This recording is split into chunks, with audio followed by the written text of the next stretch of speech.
Asap bunyi.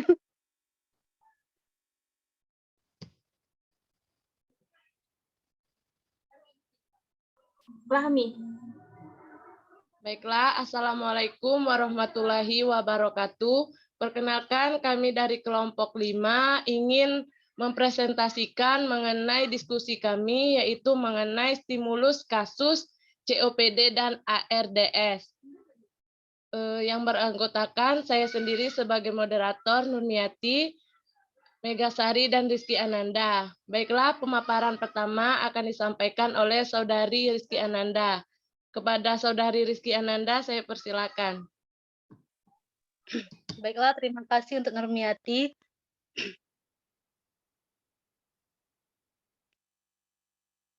Baiklah, di sini saya akan membacakan kasus pertama. Lanjut, Mek.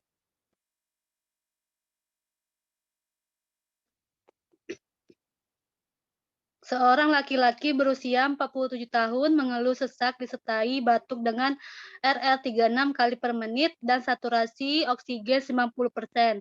Tampak pucat dan akral teraba dingin, TD 120 per 70, nadi 114 kali per menit. Suara auskultasi rongki. Keluhan sesak dirasakan saat beristirahat dan makin berat bila beraktivitas, misalnya berjalan ke kamar mandi. Pasien diketahui memiliki riwayat asma sejak kecil, namun tidak rutin berobat dan merupakan perokok aktif. Dalam sehari dapat menghabiskan 1 bungkus rokok.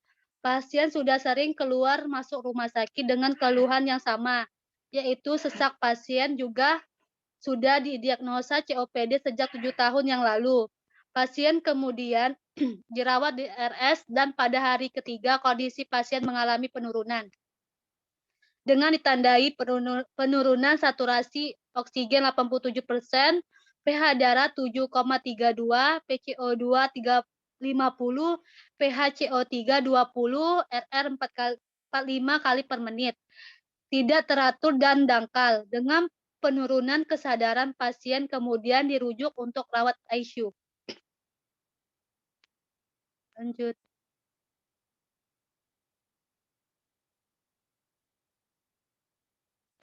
Pertanyaan yaitu 1, apakah yang dimaksud dengan COPD dan riwayat kesehatan apa saja yang dapat menyebabkan seorang mengalami COPD?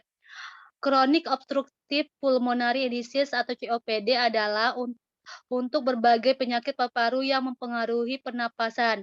Ini merujuk ke penyakit paru-paru kronis, progresif, dan kebanyakan tidak dapat dipulihkan. Riwayat kesehatan yang menyebabkan seseorang mengalami COPD yaitu bronkitis kronis dan emfisema. 2. Apakah semua pasien COPD harus dirawat di ICU? Tidak semua, karena ada 3 kriteria, yaitu eksaserbasi ringan sampai berat, tapi tidak membutuhkan intervensi. Yang kedua, eksaserbasi yang membutuhkan perawatan di rumah sakit. Dan kriteria ketiga yaitu eksaserbasi yang menyebabkan pasien COPD dirawat di ruangan ICU. Yang ketiga, apakah mengidentifikasikan pasien COPD perlu penanganan perawatan intensif? Jawabannya itu tidak, hanya untuk pasien yang mengalami sesak berat dan kondisinya buruk dan membutuhkan perawatan intensif dan harus memerlukan bantuan alat pernapasan.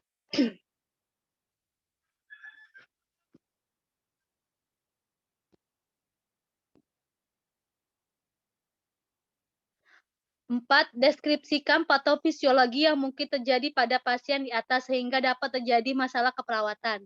Fungsi paru mengalami kemunduran datangnya usia tua yang disebabkan elastisitas jaringan paru dan dinding dada semakin berkurang dalam usia yang lebih lanjut. Kekuatan kontraksi otot pernapasan dapat berkurang sehingga sulit bernapas.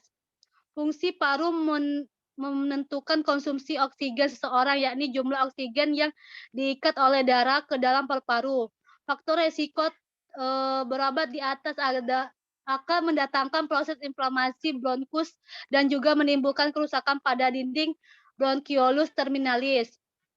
Akibat dari kerusakan akan terjadi obstruksi bronkus kecil yang mengalami penumpukan udara. Hal ini menyebabkan adanya keluhan sesak napas dengan segala akibatnya. Yang kelima yaitu apakah masalah keperawatan utama pada kasus di atas. Yang pertama yaitu pola napas tidak efektif, hambatan mobilitas fisik.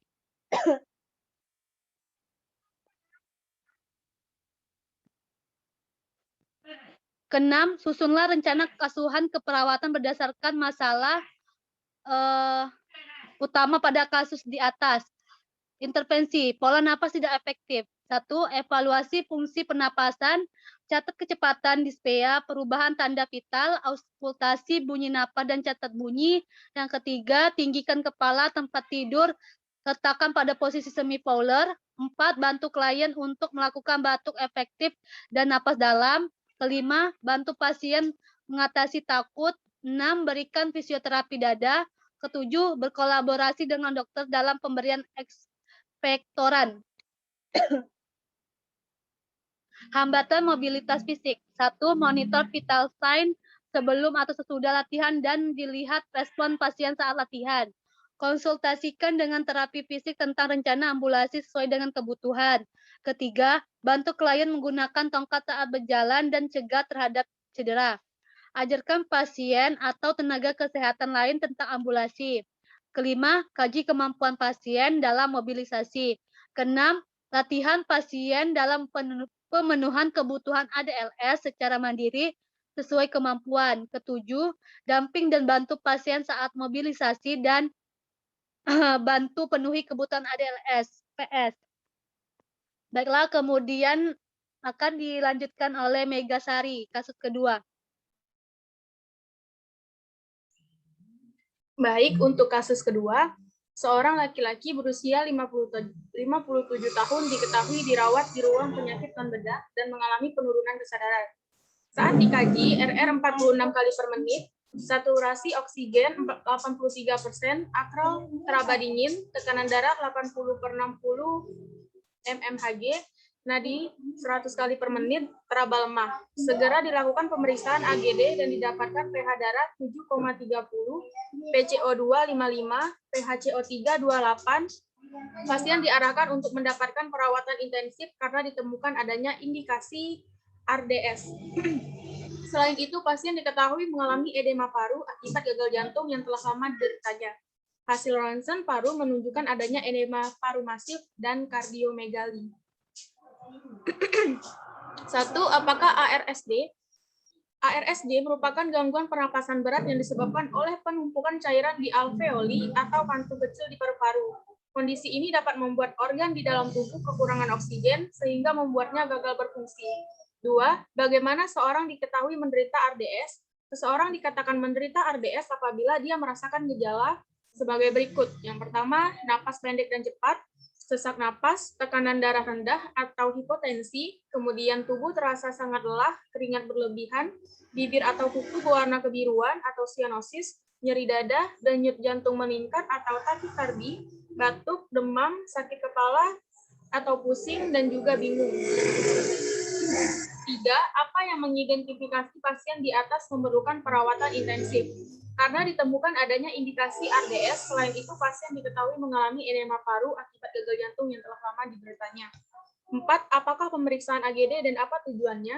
Analisis gas darah atau AGD adalah prosedur pemeriksaan medis yang bertujuan untuk mengukur jumlah oksigen dan karbon dioksida dalam darah. AGD juga dapat digunakan untuk menentukan tingkat keasaman atau pH darah. Sel-sel darah merah mengangkut oksigen dan karbon dioksida yang juga dikenal sebagai gas darah ke seluruh tubuh. Saat darah melewati paru-paru, oksigen masuk ke dalam darah, sementara karbon dioksida terlepas dari sel darah dan keluar ke paru-paru. Dengan demikian, pemeriksaan analisa gas darah dapat menentukan seberapa baik paru-paru dalam bekerja memindahkan oksigen ke dalam darah dan mengeluarkan karbon dioksida dari darah. Kelima, Apa yang dimaksud dengan edema paru dan kaitannya pada kasus tersebut? Edema paru dan kaitannya pada kasus, edema paru adalah suatu kondisi yang ditandai dengan gejala sulit bernapas akibat terjadinya penumpukan cairan di dalam kantong paru-paru atau alveoli. Kondisi ini dapat terjadi tiba-tiba maupun berkembang dalam jangka waktu lama. Dalam kondisi normal, udara akan masuk ke dalam paru-paru ketika bernafas. Namun, pada kondisi edema paru, paru-paru justru terisi oleh cairan, sehingga oksigen yang dihirup pun tidak mampu masuk ke paru-paru dan aliran darah.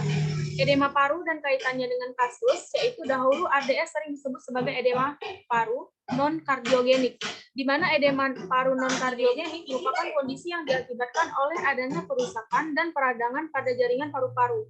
Kerusakan tersebut dapat mengakibatkan jaringan paru-paru membengkak dan penumpukan cairan pada alveolus paru. Hal ini dapat mengurangi kadar oksigen yang tersebar di dalam aliran darah.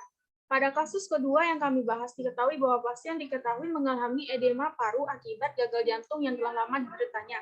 Hasil ronsen paru menunjukkan adanya edema paru masif. Kemudian salah satu gejala pasien kedua mengalami edema paru adalah terdapat takipneu serta denyut nadi yang cepat, yaitu 100 kali per menit dan teraba lemah. 6. Deskripsikan patofisiologi yang mungkin terjadi pada pasien di atas sehingga dapat terjadi masalah keperawatan. RDS terjadi sebagai akibat cedera atau trauma pada membran alveolar kapiler yang mengakibatkan kebocoran cairan ke dalam ruang interstitial alveolar dan perubahan dalam jaring-jaring kapiler. Terdapat ketidakseimbangan ventilasi dan perfusi yang jelas akibat kerusakan pertukaran gas dan pengalihan ekstansif darah dalam paru-paru. RDS menyebabkan penurunan dalam pembentukan surfaktan yang mengarah pada koplas alveolar. Komplikasi paru menjadi sangat menurun atau paru-paru menjadi kaku akibatnya adalah penurunan karakteristik dalam kapasitas residual fungsional, hipoksia berat, dan hipokapni. 7. Apakah masalah keperawatan utama? Pada kasus di atas, 1. Gangguan pertukaran gas. Kemudian susunlah rencana asuhan keperawatan berdasarkan masalah utama pada kasus. Intervensi dari gangguan pertukaran gas ada 8, yaitu monitor frekuensi irama ke dalam pernapasan dan upaya napas, monitor kemampuan batuk efektif, auskultasi bunyi napas, awasi tingkat kesadaran atau status mental pasien, monitor tanda-tanda hipoventilasi, pertahankan kepatenan dan bersihan jalan napas, berikan oksigen tambahan jika perlu. Kemudian yang terakhir adalah kolaborasi dalam pemberian bronkodilator jika perlu. Terima kasih.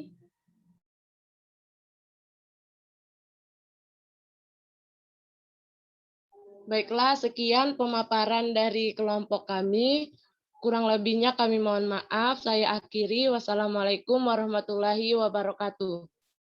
Waalaikumsalam warahmatullahi wabarakatuh.